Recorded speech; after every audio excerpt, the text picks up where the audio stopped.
Haleluya. Udah lama nggak ketemuan, kangen sama kalian semua. Ya, kita udah cukup lama nggak berada di mimbar ini, dan saya mengucap syukur kita selama ini saya lebih banyak aktif di Fun Church dan di Micin, ya saudara-saudara. Kita bersyukur, sekali lagi saya mengingatkan bahwa kalian semua, kita semua patut mengucap syukur karena di GBC ini Tuhan memberikan kelimpahan dengan pastors ya, yang selalu memberikan kita masukan, mengingatkan kita betapa Tuhan mengasihi kita. Ya. Hari ini saudara, tak terasa kita berada di minggu terakhir di bulan November. Minggu depan kita akan memasuki bulan terakhir di 2023. Buat saya, entah kalian, buat saya itu sangat cepat, tiba-tiba sudah 2023 ini sudah mau habis.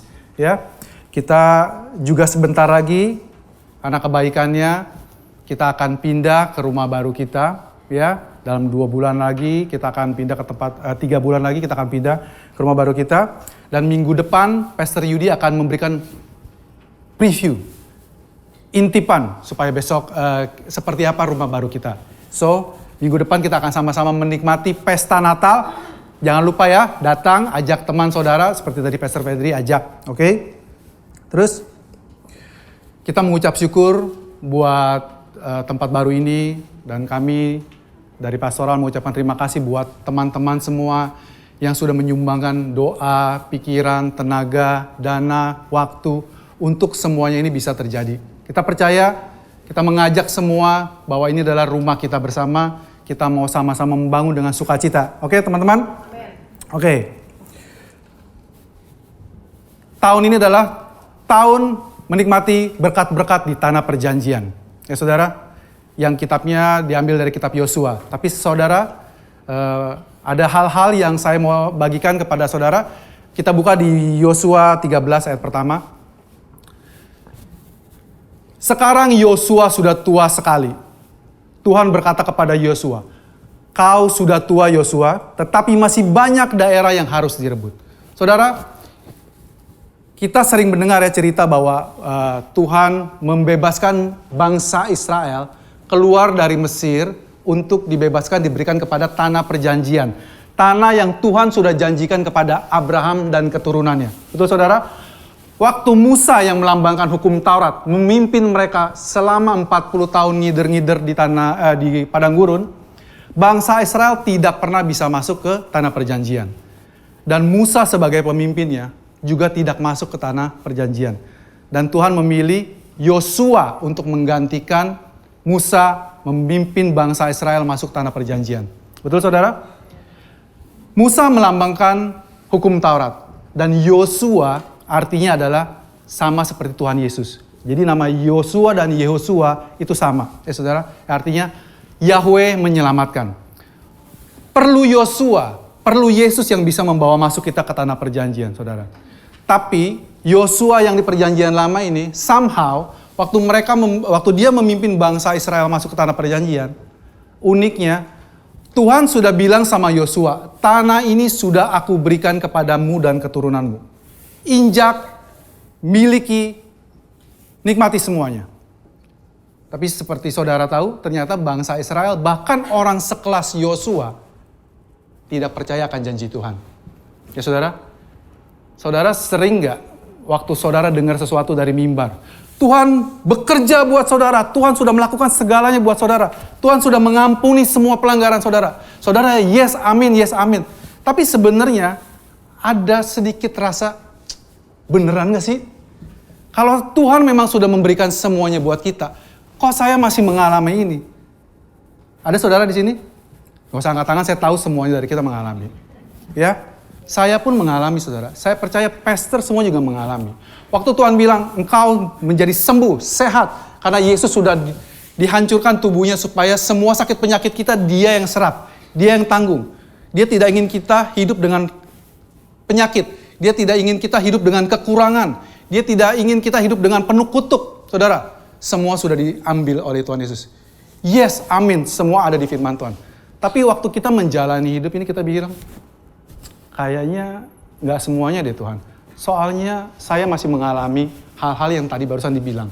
Ya saudara, demikian juga dengan Yosua. Waktu Yosua sudah masuk, uniknya bangsa Israel itu ternyata tidak mengambil semua tanah yang yang Tuhan sudah janjikan buat mereka. Sebenarnya bangsa Israel seperti saudara tahu, saudara baca, tidak pernah Israel itu berperang lawan musuhnya dan menang karena hasil jagonya mereka berperang. Betul saudara? Mereka itu adalah budak selama ratusan tahun, keluar dari Mesir, selama di padang gurun ketemu bangsa-bangsa yang mencoba menghalangi mereka. Bahkan ada satu raja Moab yang sewa nabi miring, ya saudara, untuk mengutuki bangsa Israel. Tapi tidak pernah berhasil. Waktu mereka menghancurkan kota Yeriko, menaklukkan bangsa-bangsa di tanah Kanaan, saudara, semua karena pekerjaan Tuhan. Bukan karena mereka jago main pedang, karena mereka selama ini bikinnya batu bata. Ya saudara, dan mereka nggak pakai batu bata untuk melawan mereka. Betul saudara? Semua karena Tuhan, tapi somehow bangsa Israel tuh nggak percaya bahwa ini sudah diberikan kepada mereka.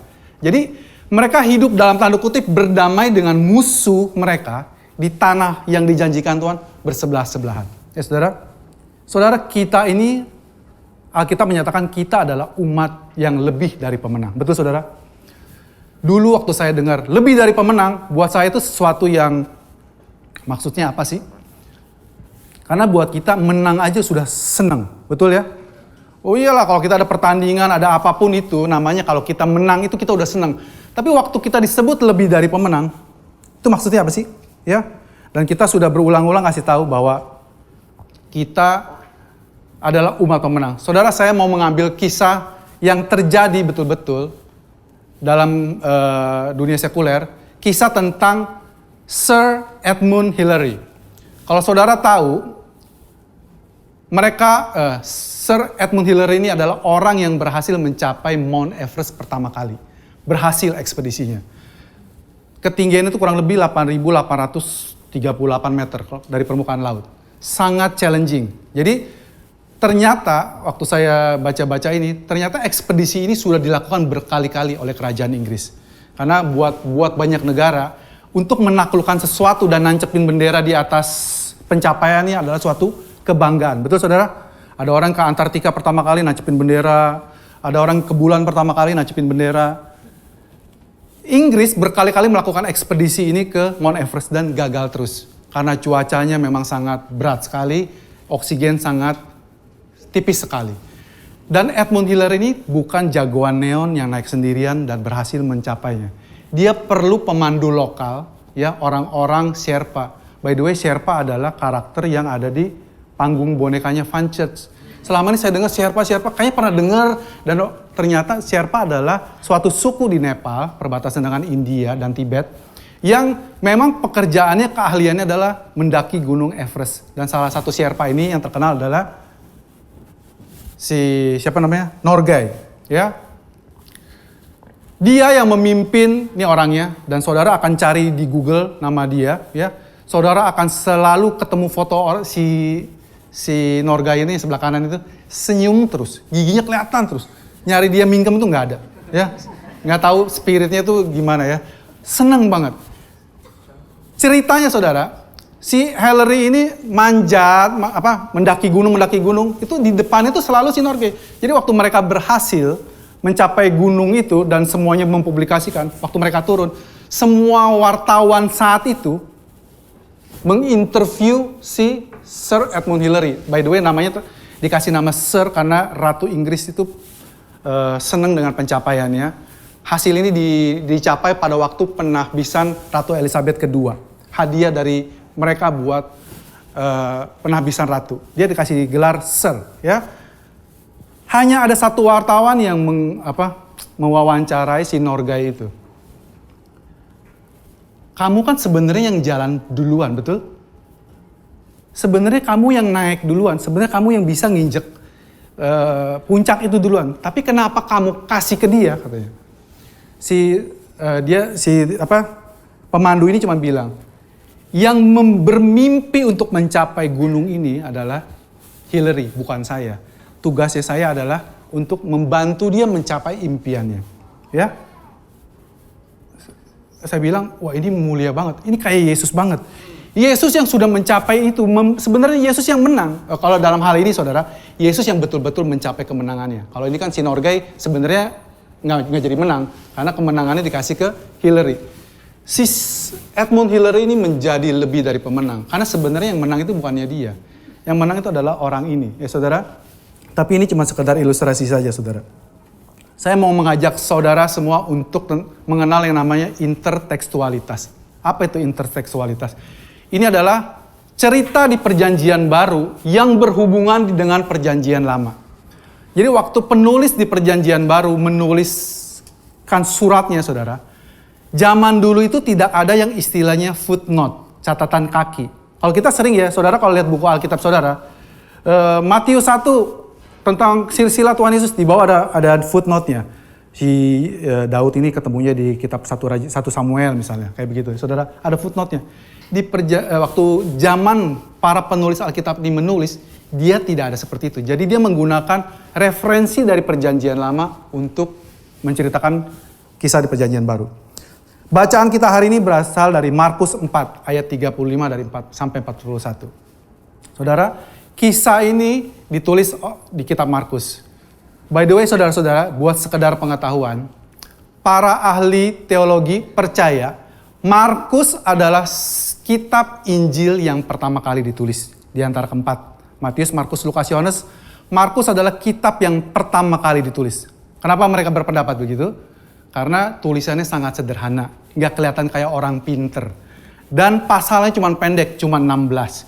Si Matius, si Lukas kemudian mendapat inspirasi dari Markus, lalu mereka menceritakan tulisan mereka. Banyak yang berpendapat seperti itu, saudara. Ya, Markus, kita dengar cerita ini karena kisah yang sama akan saudara temukan di Matius dan di kitab Lukas. Pada hari itu, waktu hari sudah petang, Yesus berkata kepada mereka, marilah kita bertolak ke seberang. Yesus ngajak murid-muridnya, marilah kita bertolak ke seberang. Mereka meninggalkan orang banyak itu dan bertolak dan membawa Yesus beserta dengan mereka dalam perahu, di mana Yesus telah duduk dan perahu-perahu lain juga menyertai dia. Lalu mengamuklah taufan yang sangat dahsyat dan ombak menyembur masuk ke dalam perahu, sehingga perahu itu mulai penuh dengan air. Ya. Pada waktu itu Yesus sedang tidur di buritan di sebuah tilam. Maka murid-muridnya membangunkan dia dan berkata kepadanya, "Guru, engkau tidak peduli kalau kita binasa?" Ia pun bangun, menghardik angin itu dan berkata kepada danau itu, "Diam, tenanglah." Lalu angin itu reda dan danau itu menjadi teduh sekali. Lalu Yesus berkata kepada murid-muridnya, "Mengapa kamu begitu takut? Mengapa kamu tidak percaya?" Mereka menjadi sangat takut dan berkata seorang kepada yang lain, "Siapa orang ini?" katanya. Sehingga angin dan danau pun taat kepadanya.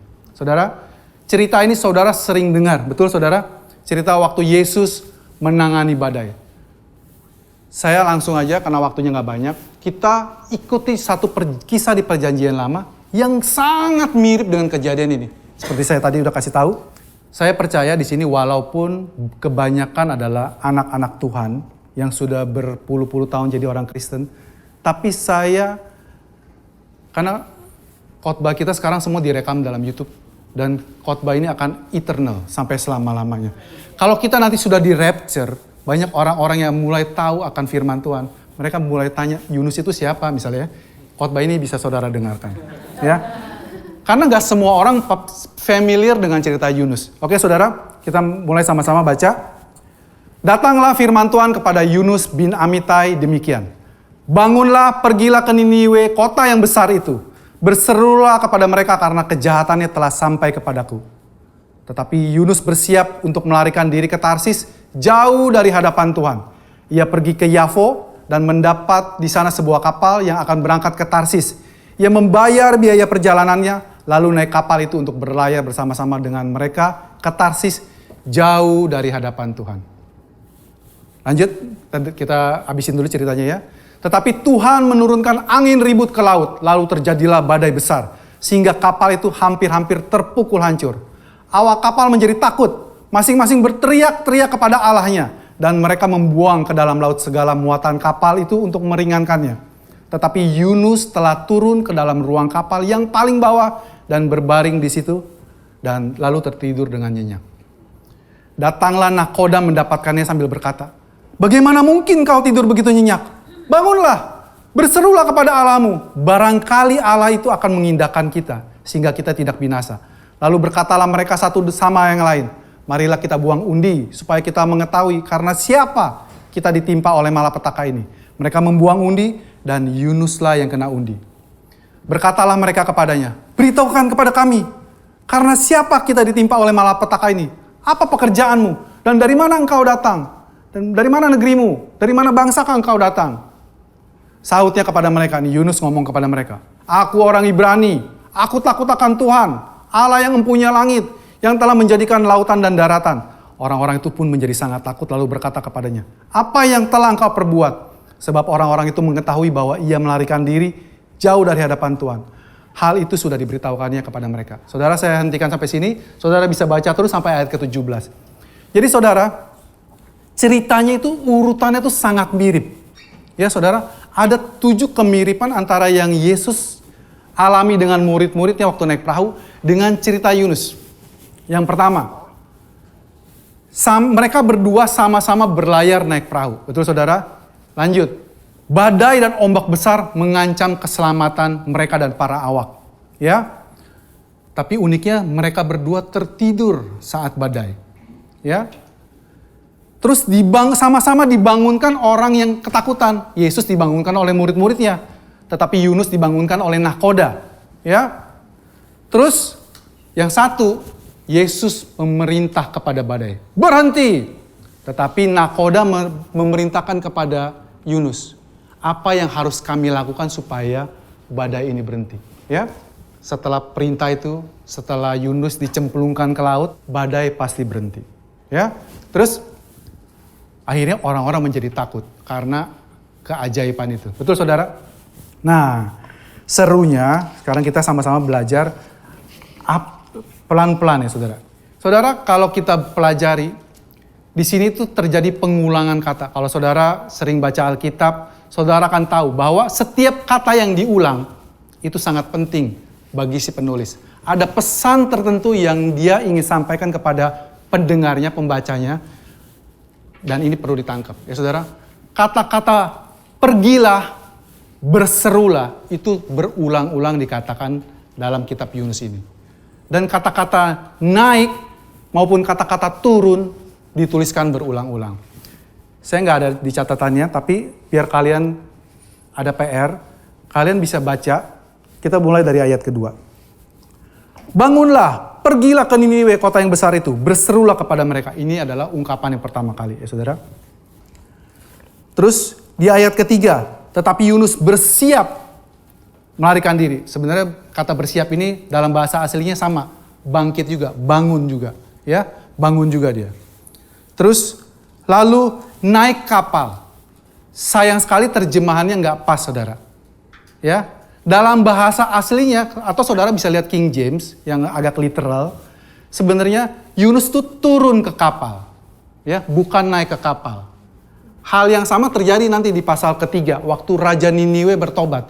Lalu dia naik dari singgasana. Sebenarnya dia turun dari singgasana. Di situ malah kebalik, ya saudara.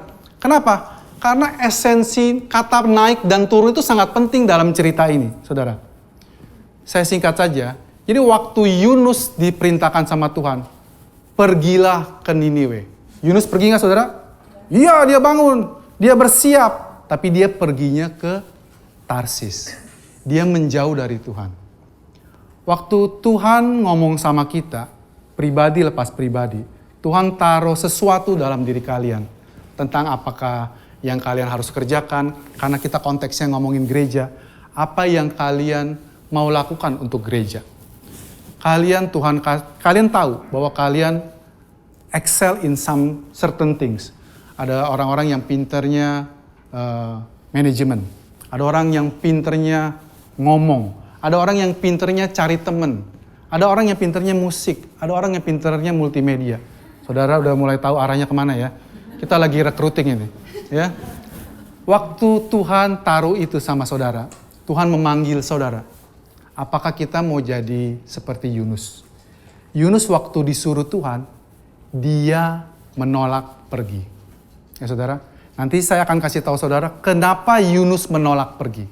Ya, terus Yunus pergi dari tempatnya, dia pergi ke Yafo. Yafo itu kota di pinggir pantai. Ya, dari situ tempatnya lebih rendah ya saudara. Dari situ dia turun ke kapal. Dari kapal dia turun ke paling bawah untuk tidur. Dari situ dia dinaikin untuk dibuang ke laut, turun lagi. Lagi di laut udah diturun, dia dimakan ikan besar, turun lagi. Kalau ikannya ikan sapu-sapu, dia udah pasti paling dasar. Ya saudara. Intinya apa saudara? Waktu kita melarikan dari Tuhan, dari katakanlah perintah Tuhan, waktu kita lari dari dia, somehow secara posisi, secara spiritual, dia akan terus turun terus. Ya saudara. Dan Yunus mengalami, dan dia tahu saudara, Yunus tahu dia memberontak sama Tuhan. Jadi waktu kejadian buruk terjadi sama dia, dia tahu ini gara-gara saya. Tapi uniknya saudara, ini ada ironi di sini. Waktu Yunus dibangunkan oleh nakoda, woi gile aja ente, badai goyang begini, dia kayak bayi. Mungkin enak kali ya, lagi badai tidur di bawah ya. Karena Yesus pun demikian, ya tidur. Tapi Yunus waktu dibangunin, dia tanya, kamu siapa? Kita baca tadi di ayat 6 ya. Di ayat 9. Waktu ditanya, siapa kamu? Karena waktu dibuang undi, Yunus dapet. Yunus sih udah tahu. Ini kalau diundi mau main dadu kayak mau main cabut stick, pasti gue yang kena. Karena Tuhan memang ngomong sama saya, ya. Jadi waktu diundi, dapet. Tapi saudara perhatikan, waktu sebelum saya percaya ini nakoda beserta awak kapal ini ada banyak orang. Dan zaman dulu itu punya dewa tuh banyak macam-macam. Ada yang nyembah A, nyembah B, nyembah C, nyembah D. Waktu mereka kena badai, somehow mereka tahu instingnya mereka. Kita harus minta tolong sama Tuhannya kita.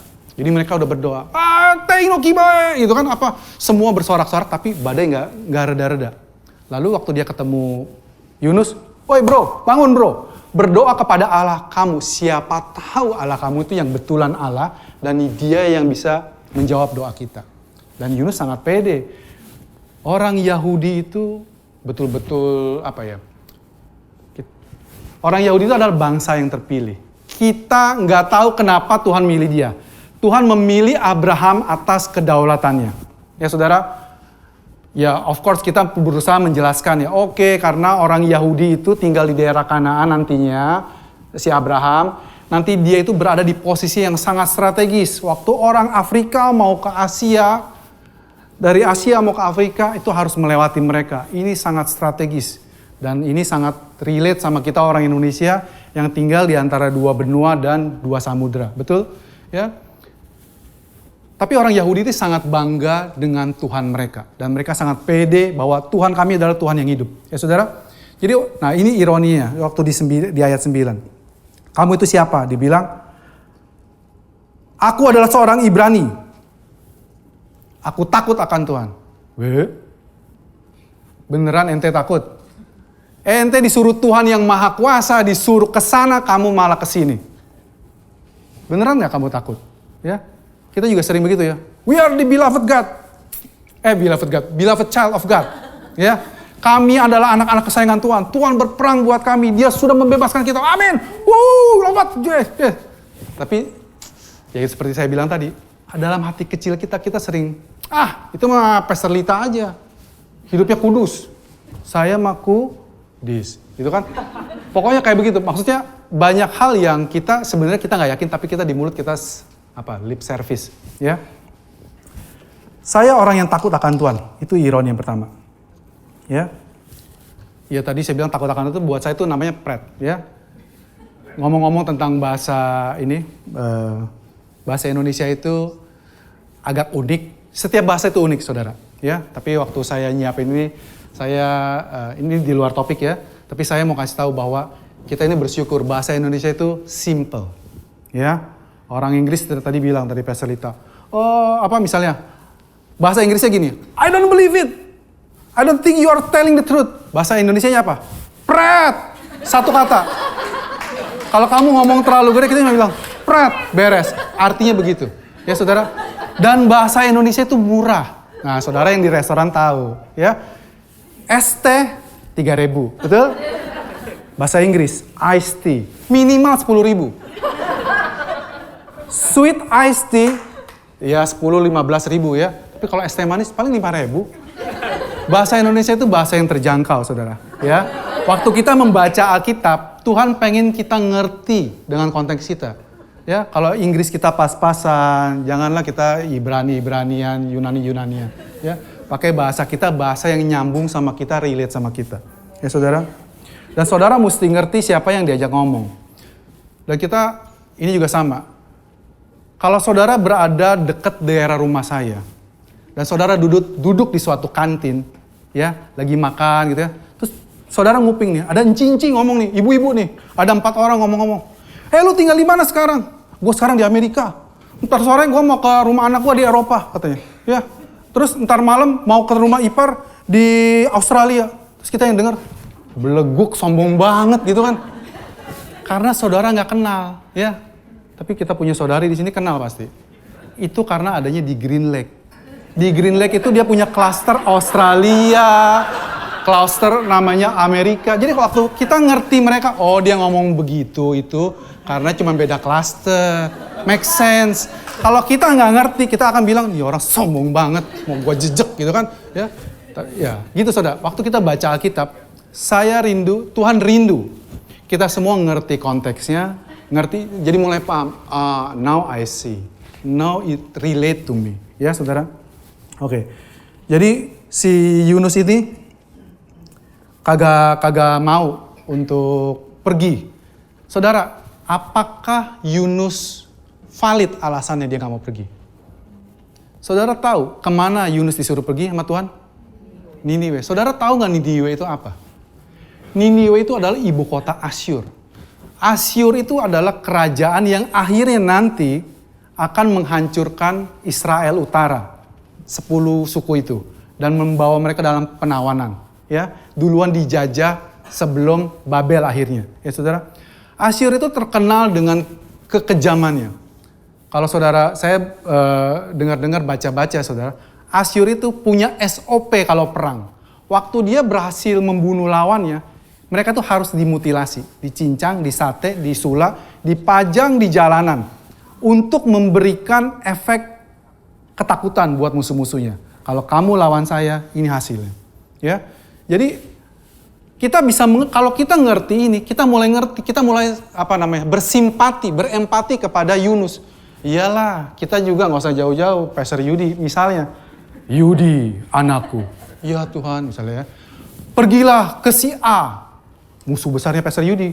Waktu kecil Pastor Yudi naksir cewek, diembat sama dia misalnya. Ya, misalnya. Ya, bukan hanya ngembat, dia ngejelek-jelekin Pastor Yudi sehingga Pastor Yudi akhirnya harus meninggalkan Indonesia karena malu misalnya. Ya, pokoknya Pastor Yudi itu ada kepahitan luar biasa sama orang ini. Tapi Tuhan nyuruh Pastor Yudi untuk berkhotbah kepada orang ini karena orang ini perlu dilayani. Waktu Pastor Yudi nggak mau Tuhan boleh kirim saya ke Korea Utara untuk khotbahin si Sincang itu, ya, si Ndut itu, ya, saya mau Kim Jong Un, ya betul, ya. Kalau ke dia saya nggak mau Tuhan, saya nggak mau. Kita bisa ngerti karena Niniwe itu jahat sekali buat orang Israel. Jadi, ya, tapi saudara bisa baca melalui kisah Yunus ini, saudara bisa mengerti betapa Tuhan itu Tuhan yang baik. Saya lanjutkan ceritanya saudara.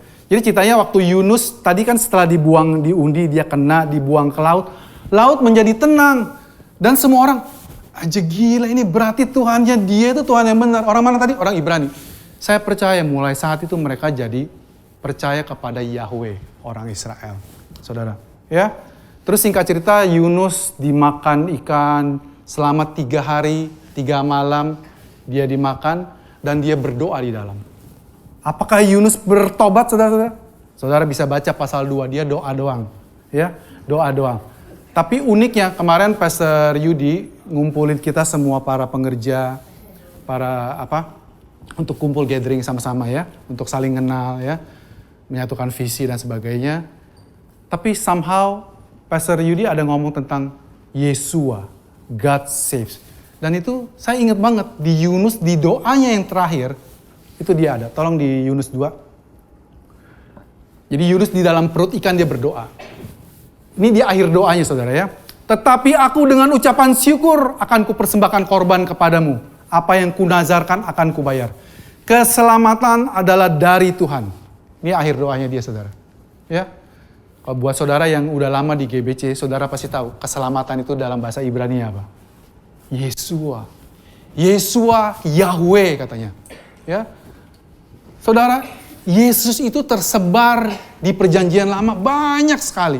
Adalah sukacita kita, sukacita raja menemukan apa yang tersembunyi. Ya saudara, waktu kita menemukan Yesus dalam kisah-kisah perjanjian lama, kita itu kayak, kalau saya saudara, kayak gitu. Ada sesuatu yang melegakan buat saya. Saya bersyukur, tambah kagum betapa bagaimana Alkitab ini ditulis. Alkitab kita itu saudara, ditulis bukan dalam satu waktu oleh satu penulis. Alkitab kita tuh ditulis dalam jangka waktu kurang lebih 1.500 tahun. Dengan kurang lebih 40 penulis yang berbeda-beda. Saudara bisa bayangin, kalau si Gajah Mada nulis surat, disambung sama katakanlah siapa, ke Soekarno, ke Soeharto, ke Jokowi, saya percaya suratnya nggak nyambung. Nggak ada benang merahnya. Ya saudara, tetapi Alkitab kita tuh ditulis sedemikian rupa dengan orang yang berbeda-beda, nggak nyambung, bahkan nggak pernah ketemuan. Ya saudara, tetapi mereka mempunyai benang merah yang sama. Semua bicara tentang Tuhan Yesus.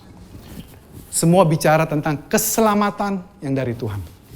Ya, singkat cerita waktu Yunus setelah dia berdoa, saya tantang saudara, dia tidak bertobat. Dia tidak pernah bilang, ampuni saya Tuhan, saya bersalah. Enggak.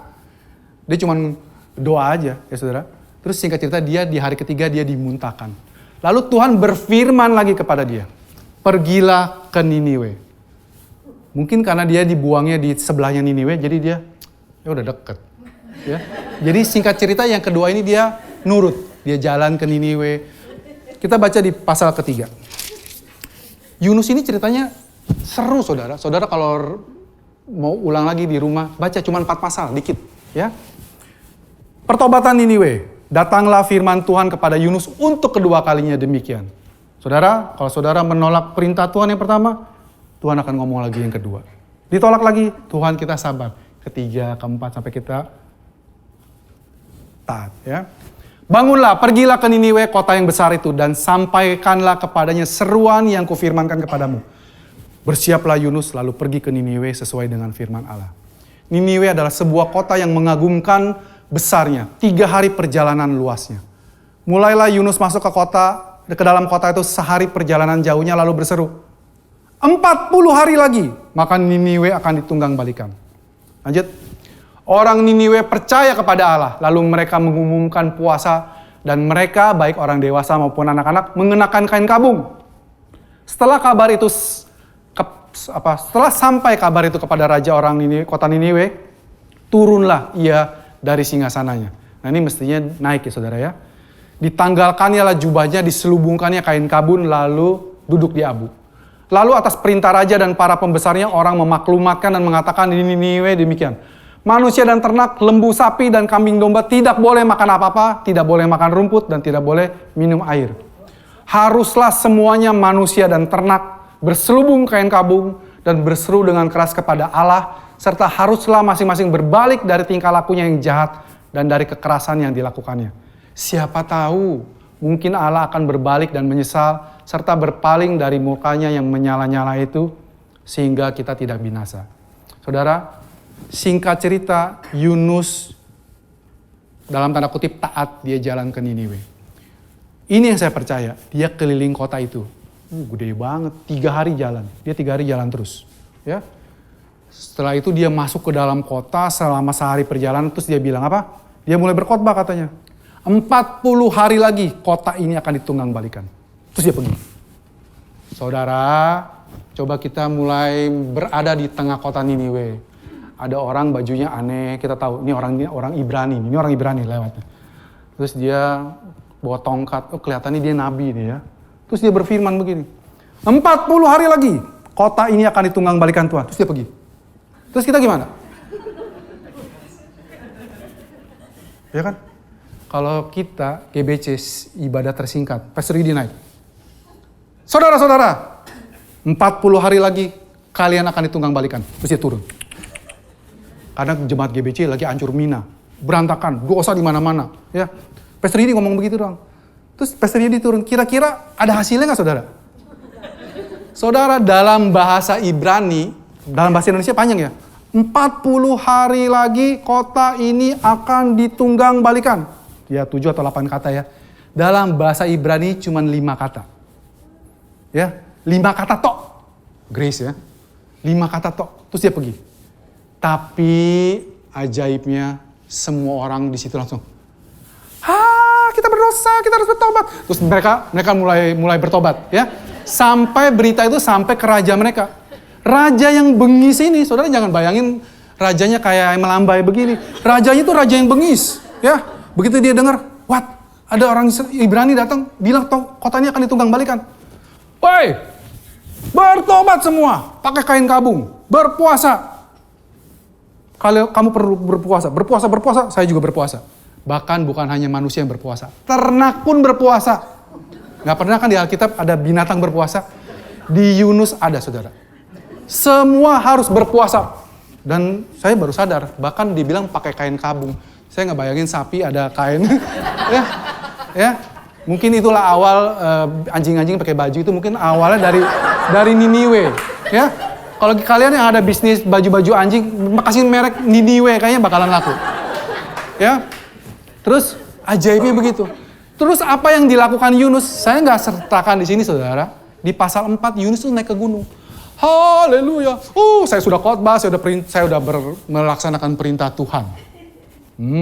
I obey you Lord. Ya, saya taat sama Tuhan, saya suruh khotbah, saya udah khotbah. Jelas, mantep, padat, berisi. Terus dia pergi ke atas gunung. Kira-kira apa yang dia lakukan, saudara?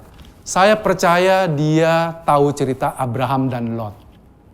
Saya percaya dia tahu cerita Sodom Gomora dihancurkan, dikirim belerang api dari langit, kotanya hancur leleh, bes. Dia lagi nunggu itu. Saya mau nonton. Kembang api di Disneyland, nggak ada apa-apanya. Ini lebih seru. Dia di atas gunung, tapi di atas gunungnya gersang, hot, panas. Terus dia kesal, dia lihat, kok Tuhan nggak hukum, ya kan? Bener kan? Terus saudara bisa lihat di pasal 4. Yunus argue, ngadu sama Tuhan. Mengadu. Berdebat sama Tuhan. Inilah Tuhan. Kukatakan begitulah Tuhan. Tak mau aku ke sana. Ya, tiba-tiba jadi AGF saya. Tak mau aku diutus ke Niniwe Tuhan. Karena ku tahu kau. Karena Keluaran bilang, Tuhan, engkau adalah Allah yang maha pengasih dan maha penyayang. Allah yang pengampun. Yunus kenal banget siapa Tuhannya. Saudara, kita sering menghakimi diri kita sendiri. Saya sudah hancur Tuhan. Hidup saya buat dunia ini sudah gak masuk hitungan. Saya sampah masyarakat. Saudara, tapi di mata Tuhan, saudara, kalau saudara kenal Tuhan, saudara, dia adalah Tuhan yang maha pengampun. Ya, Yunus tahu itu. Bahkan dia extend grace. Dia bahkan bisa berpandangan Tuhan pasti ngampunin orang Niniwe. Padahal orang Niniwe, saudara, bukan orang Israel loh. Ini orang layak dibasmi. Ya. Ini orang bangsa yang layak dihajar. Bangsa yang kerjanya menculik, membunuhi orang sipil. Kok jadi ke situ ya? Tapi intinya begitu. Ya, harus dihabiskan. Ini layak. Tapi dia tahu siapa Tuhan dia. Bahwa Tuhan itu bisa extend pengampunan ke orang ini. Makanya dia ngomel sama Tuhan. Gara-gara saya khotbah dengan jelas begitu, mereka bertobat, gitu kan? Tapi waktu lagi nunggu begitu, Tuhan kirim satu pohon. Tiba-tiba lagi hardangnya, lagi hot-hotnya, ya. Tiba-tiba muncul satu pohon jarak, ya. Menaungi Yunus. Yunus bilang, haleluya, adem. Terima kasih Tuhan Yesus, engkau baik. Terima kasih Tuhan. Kau baik, udah kipas-kipasnya adem. Sambil nunggu kapan tuh kembang api datang, ya kan? Nungguin dia. Terus atas seizin Tuhan, Alkitab mencatat, Tuhan mengirimkan 1 ekor ulat. Makan pohon jarak itu dalam 1 hari habis. Besokannya Yunus lihat, what? Mana payung saya katanya? Habis. Marah dia sama Tuhan. Tuhan sampai nanya sama dia, Yunus, apakah engkau layak marah sama saya? Iya, aku layak. Saudara, Nabi ini sangat pede dengan Tuhan. Mirip kita ya saudara. Kita sering ngomel sama Tuhan ya. Tuhan, woi, GBCers nih, muridnya Yudi, sejak berdiri sampai sekarang nggak pernah absen. Jangan-jangan itu saya, Pastor. Jarang absen, ya. Saya selalu mendengarkan khotbah begini. Kok saya begini Tuhan? Pret banget di kau. Mana kau? Turun kau, sini kau. Gitu. Saya melebay-lebaykan saudara. Tapi kita sering begitu kalau sama Tuhan, kalau kita lagi marah. Keadaan lagi, anak saya sakit, saya nggak ada uang. Ada kecelakaan begini, wah pokoknya bikin kita mumet. Kita komplain sama Tuhan dan kita marah sama Tuhan. Ya, kita bisa marah sama Tuhan saudara. Dan kisah Yunus dicatat untuk menguatkan saudara dan saya. Ya. Tapi apa jawaban Tuhan atas omelannya Yunus? Nus, kamu nanamnya kagak itu pohon. Nyirem ini ya yang enggak. Ya. Tapi kamu sayang banget kan? Iya dong, adem bro, gitu kan. Gimana saya nggak sayang sama orang Niniwe yang ribuan itu. Yang tidak bisa membedakan tangan kanan, tangan kiri. Alkitab ditutup dengan kata-kata seperti itu, saudara. Yang maksudnya apa? Jadi kitab Yunus itu akhirnya tuh ngambang aja begitu. Tapi kita tahu bahwa orang Niniwe diselamatkan. Ya, saudara. Orang Niniwe itu menurut Tuhan, dia itu frasa by the way, saudara. Tidak bisa membedakan tangan kanan dan tangan kiri. Tuhan nggak ngomongin guru aerobik ya. Ayo ke kanan, padahal dia ke kiri. Ayo ke kanan, ayo ke kiri, padahal dia ke kanan. Ya. Tuhan nggak ngomongin guru aerobik. Dia cuma kasih tahu bahwa orang Niniwe itu udah sesat banget. Sesat banget sampai mereka nggak tahu arah. Mereka nggak tahu mana yang baik, mana yang jahat. Ya saudara, tapi kita tahu hatinya Tuhan bahwa orang Niniwe diselamatkan. Ya, hati Tuhan itu sangat mengasihi. Nah, jadi kesimpulan dari kitab Yunus ini, saudara, bahkan orang Niniwe itu sebenarnya nggak perlu Yunus datang. Betul, saudara? Kamu bisa berubah apa ada orang datang, 40 hari lagi kotanya akan ditunggang balikan. Beneran, saudara? Nggak bakalan ada yang bertobat kalau orang khotbah kayak begitu. Jadi ada salah satu teolog bilang begini, bahkan orang Niniwe itu tidak perlu Yunus. Mereka itu sudah di titik terakhir mereka mau bertobat sama Tuhan, tiba-tiba datang orang ini. Ya, dan selesai semuanya. Saudara, gereja ini bisa berjalan, bisa berdiri tanpa bantuan kalian. Amin? Amin. Gak ada kalian, Tuhan bisa bikin dari batu, anak-anak. Ya kan? Tuhan bisa pakai siapa aja untuk bisa gospel ini tetap diberitakan. Dan kita bersyukur Tuhan memakai GBC untuk menjadi sangkakala kabar baik. Bahwa Yesus, Tuhan, sudah mati buat saudara dan saya. Dosa saudara dan saya sudah Dia ampuni. Kabar baik ini diberitakan bukan buat saudara menjadi, saya akan gila-gilaan hidup dalam dosa kayak orang Niniwe. Saya akan bikin lebih hebat dari orang Niniwe karena Tuhan pasti mengampuni saya. No. Kami percaya waktu kabar baik diberitakan, saudara menjadi cinta akan penyelamat saudara. Waktu saudara cinta yang namanya Tuhan Yesus, saudara dekat akrab sama Dia. Kekudusan itu, buah-buah roh itu menjadi otomatis. Saudara menjadi lebih sabar, menjadi lebih kasih, menjadi lebih semua yang dikatakan di buah-buah roh itu, saudara otomatis. Tetapi kembali saya mengingatkan saudara, yang namanya buah itu tidak bisa instan. Buah itu bukan seperti pohon jarak yang tadi Tuhan bikin, saudara. Kita itu tidak bisa dengan mengejan kenceng, buah itu keluar. Kecuali wasir, ya. Waktu kita ngeden-ngeden gak ada gunanya, buah gak bakalan lebih cepat, saudara. Ya. Jadi kita cuma perlu nunggu waktunya. Ada buah yang setiap bulan keluar, ya. Ada yang harus setahun sekali keluar buahnya. Saudara sabar satu dengan yang lain. Saya notice banyak anak-anak new believer atau bahkan anak Tuhan yang baru datang ke GBC. Ya, saudara dari mimbar saudara akan terus diingatkan bahwa saudara sudah diampuni, bahwa Tuhan sangat berkenan sama saudara.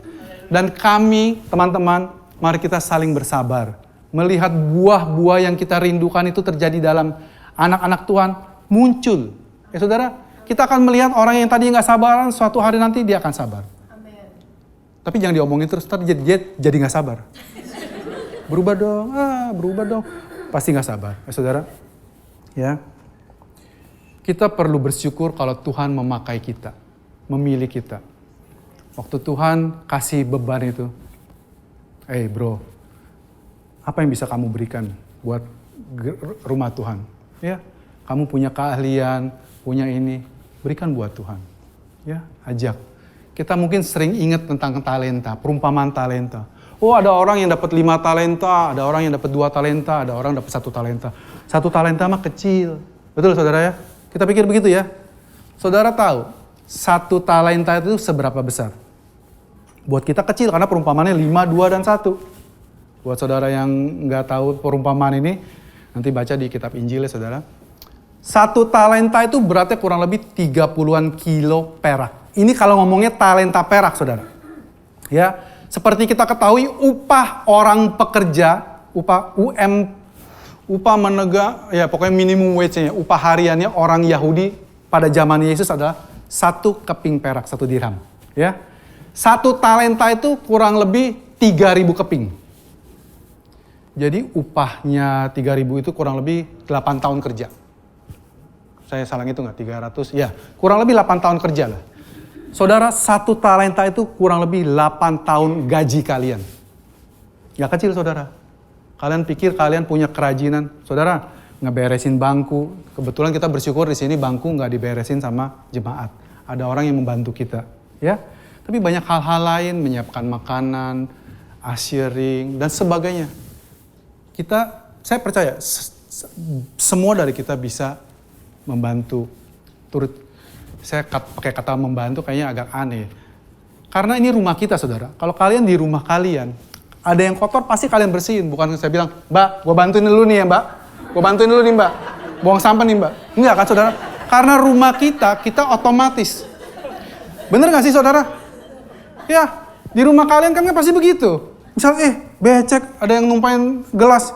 Kan kita gak nanya, siapa yang numpain? Angkat tangan, 1, 2. Kita biasa langsung beresin dulu, ya baru kita sidang, ya kan? Kita... cuman di rumah saya doang ya? Ya, tapi intinya begitu saudara. Ya, Tuhan adalah suatu privilege bahwa Tuhan memanggil kita untuk melayani Dia, saudara. Dan kalau Dia memanggil kita, Dia pasti sudah memampukan kita, menyediakan kita. Ya, kalau kita bilang, ya kita sering dengar Yesaya bilang, ini aku Tuhan, pakailah aku. Ya, kita sering ngeles, ini aku Tuhan, pakai dia. Ya, itu kita banget. Tapi saya mengajak saudara, melalui kisah Yunus ini kita mau sama-sama terima panggilan Tuhan. Mau mengucap syukur buat semua yang Tuhan sudah lakukan dalam hidup kita. Saya undang tim musik. Saya mengajak setiap kita untuk melihat, mengingat semua perbuatan baik, semua hal yang Tuhan Yesus sudah lakukan bagi kita. Lebih dari pemenang, mungkin konteks tadi tentang Hillary itu nggak nyambung. Lebih nyambungnya itu dari ceritanya yang petinju, saudara. Seperti saudara tahu ya, kalau ada petinju kelas berat, katakanlah hadiahnya 100 miliar rupiah. Dia bertanding dengan of course yang lawan yang sepadan, yang sama-sama jago. Berat, dia tinju, buk, sama-sama kuat, nggak ada yang KO. Sampai ronde 12 dia dinyatakan dengan menang menang angka ya. Tapi mukanya udah nyonyor semua, udah bonyok. Karena sama-sama jago, 12 ronde. Yang mukul bukannya cungkring-cungkring, badannya gede-gede, pukul-pukul. Pulang dia bawa uang 100 miliar. Waktu di rumah dia bilang, Mama, aku menang mah, 100 miliar. Istrinya bilang, selamat Pak, sini uangnya. Istrinya adalah lebih dari pemenang. Suaminya yang nyonyor, bonyok, habis. Ada. Istrinya yang dapat uangnya. Istrinya itu adalah kita, saudara. Yesus sudah berperang, bonyok, hancur. Tapi semua hasil baiknya diberikan kepada kita.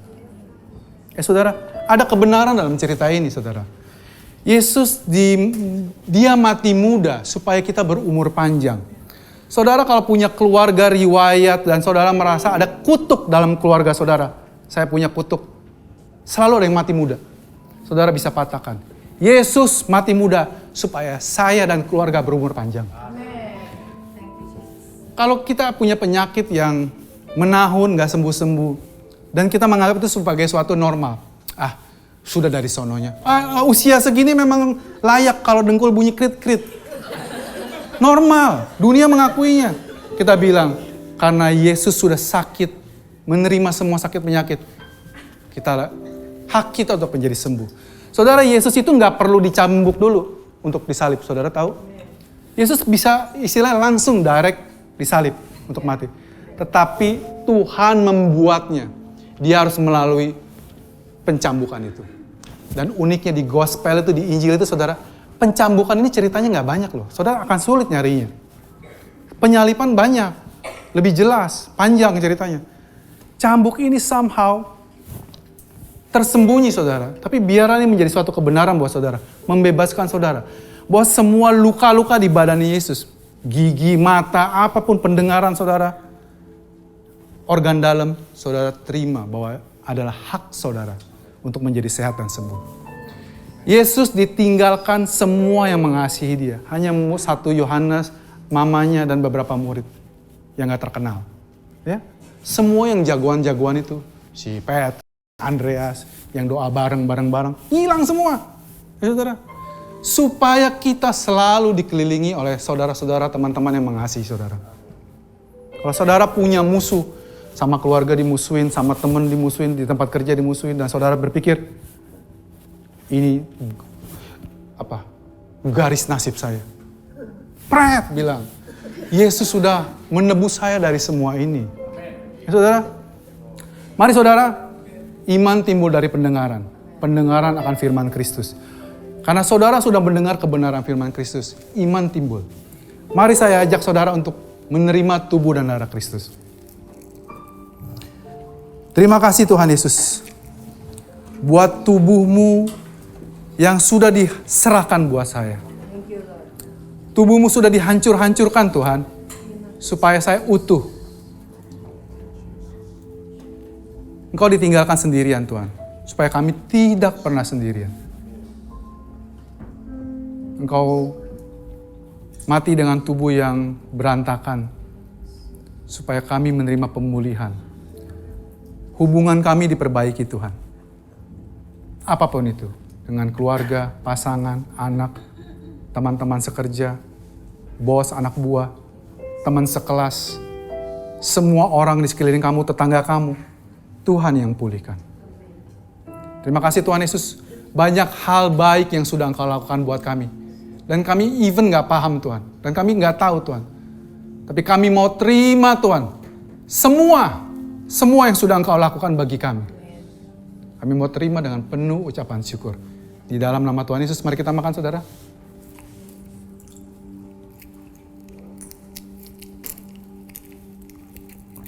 Mari kita angkat darah Kristus. Ini adalah darah perjanjian baru. Metrai. Metrai memberikan sesuatu keamanan, kepastian. Tidak bisa digagalkan. Perjanjian yang everlasting. Dan yang membuat janji ini Tuhan yang tidak bisa berdusta. Bahwa dia sudah mencurahkan darah anaknya. Darah anak domba Allah. Sekali untuk selamanya untuk mengampuni dosa kita. Karena darah dia kekal. Pengampunan kita pun kekal. Terima kasih Tuhan Yesus. Untuk darahmu yang sudah tercurah sekali untuk selamanya bagi kami. Kami diampuni sekali untuk selamanya. Tidak ada lagi kutuk dalam hidup kami Tuhan. Kutuk keturunan, kutuk penyakit, kutuk apapun itu Tuhan. Karena Engkau sudah digantung di kayu salib menjadi kutuk gantikan kami. Kami terima Tuhan, penebusan darah, pengampunan dosa sekali untuk selamanya dari-Mu. Di dalam nama Tuhan Yesus dengan penuh ucapan syukur.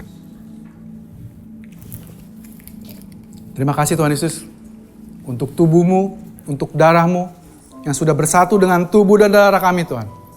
Kami di dalam Engkau, Engkau di dalam kami. Kami bersyukur memiliki Allah seperti-Mu. Allah yang penuh dengan kasih sayang, Allah yang mengampuni, Allah yang hatinya hanya ingin memberkati kami. Bapa, kalau sekarang anak-anak-Mu ingin memberikan yang terbaik untuk-Mu Tuhan. Kami mengucap syukur Tuhan buat semua kebaikan yang sudah Engkau terima. Dan jika saudara ingin memberikan persembahan, saudara bisa menggunakan QR, transfer, atau meminta amplop di belakang. Tuhan memberkati engkau dengan semua hidupmu. Tuhan memakai semua pemberianmu yang akan Tuhan pakai untuk memperluas kerajaannya. Menyampaikan kabar baik ini ke seluruh dunia. Kepada orang-orang yang belum kenal Tuhan. Bahkan kepada anak-anak Tuhan yang terhilang di sana. Bahwa mereka adalah selalu diterima jika mereka kembali kepada Bapa mereka yang mengasihi mereka. Terima kasih Tuhan buat semua kebaikan. Kami ingin selalu memuji-Mu Tuhan. Memuji-Mu seumur hidup kami. Terima kasih Tuhan Yesus. Holy, holy, holy are you Lord. Holy, holy, holy are you Lord. Elders and angels bow, the redeemed worship you now. Holy, holy, holy are you Lord. Kuduslah Kau Tuhan. Holy, holy, holy are you Lord. Terima kasih Tuhan Yesus. Holy, holy, holy are you Lord. The elders, angels bow, the redeemed worship you now. Holy, holy, holy are you Lord. Holy, holy, holy are you Lord. Yes, Lord. Holy, holy, holy are you Lord. The elders and angels bow, the redeemed worship you now. Holy, holy, holy are you Lord. Benar Tuhan. Engkau adalah Allah yang kudus Bapa. Kami mengucap syukur bahwa Engkau adalah Allah yang kudus. Allah yang benci dosa, tidak bisa toleransi sama dosa. Dan kami mengucap syukur Tuhan, kami sudah Engkau kuduskan sekali untuk selamanya. Dan saat kami datang kepadamu, Engkau memandang kami dengan sukacita. Karena kami layak, dilayakkan Tuhan untuk menghadap Engkau. Mengucap syukur Tuhan buat semua kebaikan-Mu. Jemaat Tuhan, mari angkat tangan untuk menerima berkat dari Bapa kita. Tuhan Allah mengasihi-Mu dengan kasih yang tidak berkesudahan. Kasih yang tanpa syarat. Dia memberkati-Mu, memelihara-Mu. Saat engkau pergi dan pulang, saat engkau keluar dan masuk. Semua pergumulan-Mu Dia tahu. Dan Dia selalu ada bersamamu. Untuk menjawab dan memuaskan, mengangkat semua hal-hal yang mengganggumu dalam hidupmu. Pulanglah dengan damai sejahtera dari Allah Bapa, kasih setia dari anaknya Tuhan Yesus Kristus, dan penghiburan penyertaan Roh Kudus yang mengingatkan kita setiap hari bahwa kita adalah anak-anak yang sangat dikasihi. Di dalam nama Tuhan Yesus, kami ucap syukur. Amin. Selamat hari Minggu, Tuhan Yesus memberkati. Engkau memberkati aku berlimpah-limpah dan memperluas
Terima kasih untuk saudara sekalian yang telah mengikuti ibadah GBC Jakarta bersama kami.